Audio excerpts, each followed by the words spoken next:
Bienvenue. Aujourd'hui, on s'attaque à une question, une des plus grandes questions que l'humanité se soit jamais posée. Une question à la fois toute simple et absolument vertigineuse. Face à ce grand mystère, on a eu tout un tas de réponses, de croyances, de philosophies. Mais et si? Et si on pouvait cartographier ce territoire inconnu? Imaginez un instant que des centaines et des centaines de témoignages, tous concordants, puissent dessiner une sorte de carte du voyage de l'âme. C'est ce qu'on va explorer ensemble. Et c'est là qu'intervient Michael Newton. Alors attention, on ne parle pas d'un prophète ou d'un gourou, on parle d'un hypnothérapeute qui, au fil de milliers d'heures de régression hypnotique, a découvert quelque chose d'inattendu. Ses patients ne retournaient pas seulement dans des vies antérieures, mais aussi dans cet espace entre les vies. Il a noté méticuleusement tous ces récits, et ce qu'il a complètement bluffé, c'est leur cohérence. C'est cette topographie qu'on va découvrir. Voici un peu notre feuille de route pour ce voyage. On va suivre le parcours de l'âme, étape par étape, de la mort physique jusqu'à la préparation d'une nouvelle vie. Tout ça en se basant sur le modèle fascinant de Newton. Allez, on commence avec la première partie, la carte globale. Tirée de ses livres Souvenirs de l'au-delà et Journée dans l'au-delà, la recherche de Newton nous propose un cycle complet, un itinéraire de l'âme en 10 grandes étapes. Et la voici, cette fameuse carte qui résume tout le voyage. On peut la voir en plusieurs grandes phases. D'abord, les étapes 1 à 3, c'est la transition, la sortie du corps, le passage dans la lumière et l'accueil de l'autre côté. Ensuite, les étapes 4 à 6, c'est une phase de bilan et de guérison. C'est là que l'âme revoit sa vie, se purifie et retrouve sa famille d'âme. Après ça, les étapes 7 et 8 sont consacrées à l'apprentissage et à la planification de la prochaine vie. Et pour finir, bien sûr, les étapes 9 et 10, c'est l'attente et la renaissance, le moment de replonger dans l'expérience terrestre.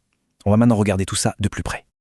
Alors, c'est parti. On commence par le tout début du voyage, les tout premiers instants juste après la mort physique.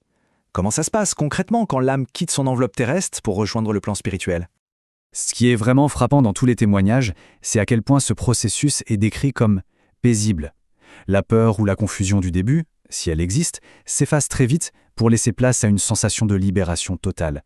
L'âme observe la scène d'en haut, sans douleur, sans attachement, avant d'être doucement attirée et guidée vers un passage de lumière.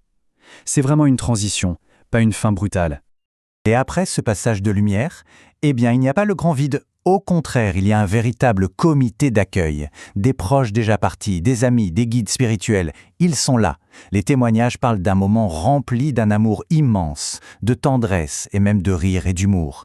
La sensation qui revient tout le temps, la plus forte, c'est ce sentiment profond et réconfortant d'être rentré à la maison.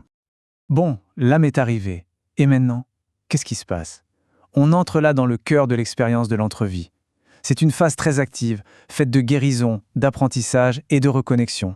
L'une des premières étapes clés, c'est la rencontre avec ce que Newton a appelé le Conseil des sages. Et là, c'est super important de le préciser, on n'est pas du tout dans un tribunal. Il n'y a pas de jugement, pas de condamnation, ce sont des mentors, des guides bienveillants dont le seul et unique but est d'aider l'âme à comprendre les leçons de la vie qu'elle vient de quitter. Et cette question, elle résume parfaitement leur approche. La question n'est pas « as-tu été bon ou mauvais ?», mais plutôt « as-tu avancé sur le chemin que tu t'étais fixé ?»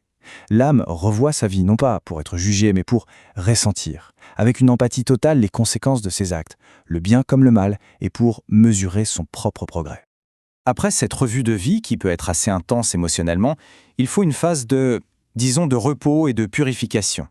Les patients de Newton décrivent ça comme une sorte de spa spirituel, des lieux de régénération, avec des lumières colorées, des bassins d'énergie, où tous les traumatismes et les énergies lourdes de la vie terrestre sont nettoyés, apaisés. L'âme retrouve sa vibration d'origine, son plein éclat. Et puis vient le moment que beaucoup décrivent comme le plus joyeux de tous, les retrouvailles avec la famille d'âmes. Attention, ce n'est pas forcément la famille biologique qu'on a connue sur Terre. C'est un groupe d'âmes très proches avec lesquels on évolue de vie en vie. On se retrouve, on partage, on rit, on analyse ensemble les expériences vécues. C'est un moment de soutien et de joie pure. Maintenant que le bilan est fait et que l'âme est guérie, on passe à la phase suivante, où l'on se tourne vers l'avenir. Et l'idée forte ici, c'est que la réincarnation n'est pas une punition ou une fatalité qu'on subit. C'est un choix actif, conscient et minutieusement préparé. Et là, on touche à quelque chose d'assez fascinant. Le processus est décrit comme un véritable acte de co-création. L'âme, forte des leçons qu'elle a tirées, va étudier différents scénarios de vie, un peu comme on regarderait des bandes-annonces de films, pour choisir celui qui offrira les meilleures opportunités d'apprentissage. Le corps, l'environnement, les grands défis, tout est choisi dans un but précis, d'évolution. Le libre arbitre est donc total. Alors au final, quel est le but de tout ça? Quel est le sens de ce grand voyage, de ces allers-retours incessants entre le monde spirituel et le nôtre? Quelle est la grande image derrière tout ça? Et là, on a peut-être le changement de perspective le plus radical de tout ce modèle. Pour nous, ici sur Terre, la souffrance, c'est souvent perçu comme une injustice, une malchance, quelque chose d'absurde. Mais du point de vue de l'âme, tel que décrit dans ces récits, c'est tout autre chose. C'est un outil, un défi choisi à l'avance pour forger des qualités comme la compassion, le courage, le pardon, la patience. Pour résumer, quels sont les grands piliers de cette vision du monde? Eh bien, la vie terrestre est vue comme une école, une salle de classe. La mort n'est qu'une transition, un passage vers un plan d'amour. Et la réincarnation est un choix volontaire, toujours motivé par ce désir profond de grandir, d'apprendre et d'aimer. Il y a cette phrase, issue de ces travaux, qui synthétise à la perfection toute cette philosophie. Elle inverse complètement notre perspective habituelle. Elle place l'âme, l'entité éternelle, au centre de tout, et le corps devient simplement le véhicule temporaire de son expérience. Alors voilà la question avec laquelle on va se quitter. Qu'on y croit ou non, cette simple perspective change pas mal de choses, non?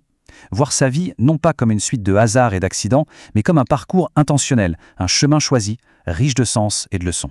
C'est quelque chose à méditer.